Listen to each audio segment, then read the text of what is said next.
head of the country's central bank floated the idea of dumping the greenback as the world's reserve currency, replacing it with an international currency. Thousands of people gathered to hear Barack Obama deliver key foreign policy speech on his current European tour. His vision for America's place in a new world order. Returning vets could be a risk to our nation. We've got to give them a stake in creating the kind of world order that I think all of us would like to see. And one of the ways it will drive the change is through global governance. I think a new world order is emerging. This is a hoax and a scam which is designed to transfer wealth and power from the private sector to the government sector and from the government of the United States to a world government. And those people who have been yelling, oh, the UN's going to take over global conspiracy theorists.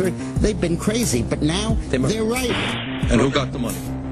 Hundreds and hundreds of banks. Any bank or that has access to the U.S. Federal Reserve's discount. Tell us who they are. No. You know, financial terrorism. They have the ability to tweak the knob. I am proposing that the Federal Reserve be granted new authority. The ultimate goal of the carbon tax and the cap and trade is to destroy production. This energy tax is the largest tax increase in American history. We're actually creating a global warming police. So number one, they can come in, the federal government can come in and inspect your house and send you the bill. We're setting up a global warming Gestapo.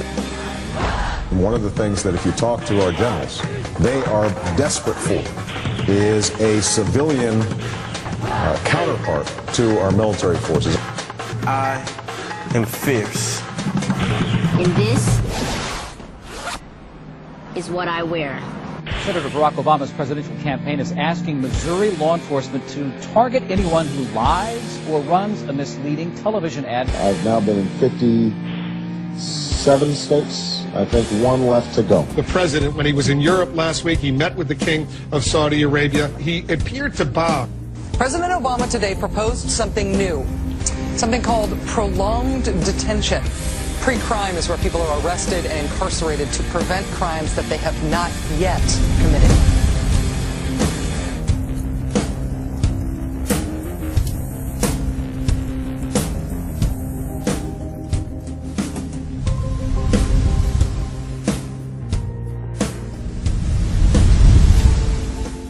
It's the World Wrestling Federation. It's the Washington Wrestling Federation. They put on this show that they're bitter rivalries, you know, villains, and they really don't like each other. But behind closed doors, they buddy up for a drink and make deals. Both the Republican and Democratic parties are owned by the same global elites. And on issues that matter to those global elites, they act as one. They've wrapped themselves in the American flag, and they've talked about preserving American heritage and principles, and all the while they're working to merge us into a new world order where our sovereignty will be destroyed. We'll lose all connection with our American heritage. With Bush, you knew exactly what you were getting. It was there was no iron fist in a velvet glove. It was just the iron fist. Whereas with Obama, you've got the velvet glove and the iron fist. You know, a very sharp guy, very smooth, knows exactly what he's doing. For that reason, far more dangerous than Bush. Well, at the end of last year, I was willing to give Obama the benefit of the doubt. I thought it was premature to write this guy off. But now that he's been in office for a while, it's obvious that he is very tight with the Goldman Sachs and J.P. Morgan's on Wall Street, and he is extremely compliant and pliant to the wishes of the large banks, going back to what we saw with Robert Rubin under the Clinton administration, changing laws in favor of the banks, and he's not doing anything to stop the banks. He's helping the banks continue to do what they were doing under Bush. So, in fact, he's just a continuation of Bush on the subject of markets and finance, which is the most important part of his policy right now. People who voted for Obama wanted real change, and they're getting platitudes, they're getting a lot of nice talk, but nothing in the way of concrete change is taking place. In this town, business as usual. There's one puppet master that controls the left, and there's the same puppet master controls the right. They control the Republican Party, and they control the Democratic Party. This is not a party issue. This is not a left-right issue. The question is, who should government serve? And it should serve the people. In fact, government is just a tool of the dominant minority that uses economics and government law to enforce upon the public various mandates. The right-left paradigm in the U.S. and in U.S. politics is taken directly from the commercial world and the corporate world. In the business world, you have Coke, Pepsi. You have McDonald's, Burger King. You've got AT&T and Verizon. You've got duopolies.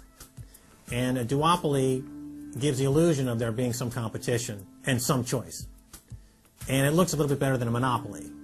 So, for example, in Communist Russia, if they had Communist Russia Red and Communist Russia Chartreuse, there would have been the illusion of choice and something akin to democracy in Russia. But they simply said, forget it, we're just going to go with red. In the U.S., they have this left-right paradigm, which, unfortunately, it doesn't take them out of the hard, cold fact that there is no choice. There's no social justice. There's only one choice, which is to supply more rent to the rent seekers who have now taken the whole system hostage. We've seen the limitations on government whittled away. We have seen this erosion to the point where today it seems like nobody does care. And right now in Washington, D.C., we have seen a fall of the republic. If the United States doesn't have its Bill of Rights and Constitution, it doesn't exist anymore. It's just more real estate, more dirt. And that's what these global corporatists want. They want to completely dismantle the Bill of Rights and Constitution, and they're doing that right now. This is the fall of the republic. Our nation is dying. We, the people that live in this fine country, need to stand up, get involved, and take the system back.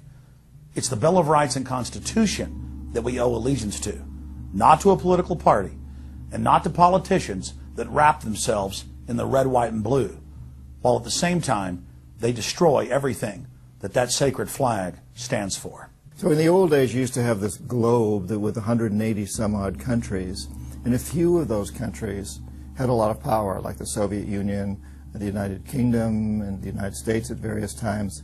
But today, you might better look at that globe and say that it's surrounded by huge clouds swirling around the planet. They know no national boundaries. They don't follow any specific sets of laws, and these are the big corporations. They basically control politicians around the world because they have all the money, and politicians always need money to get elected or to run their governments if they're not democratically elected politicians.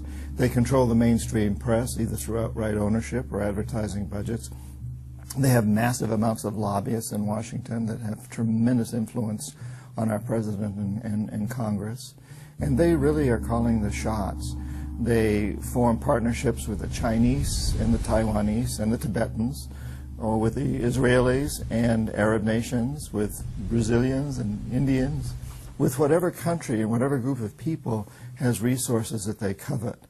And so for the first time in history, we really have this new form of an empire. Barack Obama is a puppet of the New World Order to bring in a World Bank, to destroy the economy of this country, and to bring in global governance. And no matter how likable the fellow is, we as citizens of this country need to stand up and say no. We have to stand up to preserve a republic here and a rule of law, which is under dire threat.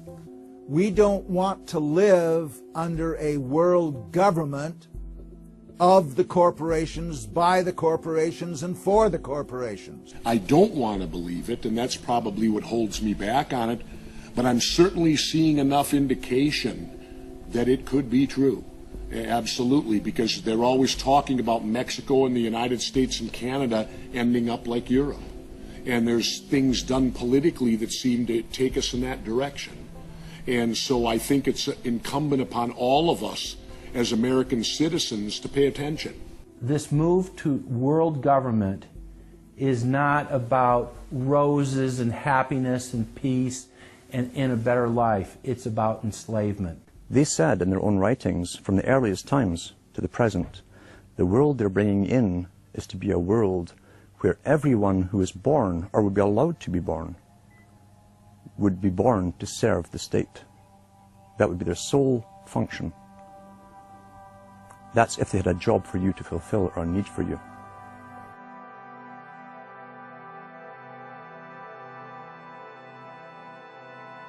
July 4th, 2009. Across the United States, citizens gathered to celebrate the Republic's founding 233 years before. Most people in the crowds were aware that America was going in the wrong direction, that things were changing for the worse.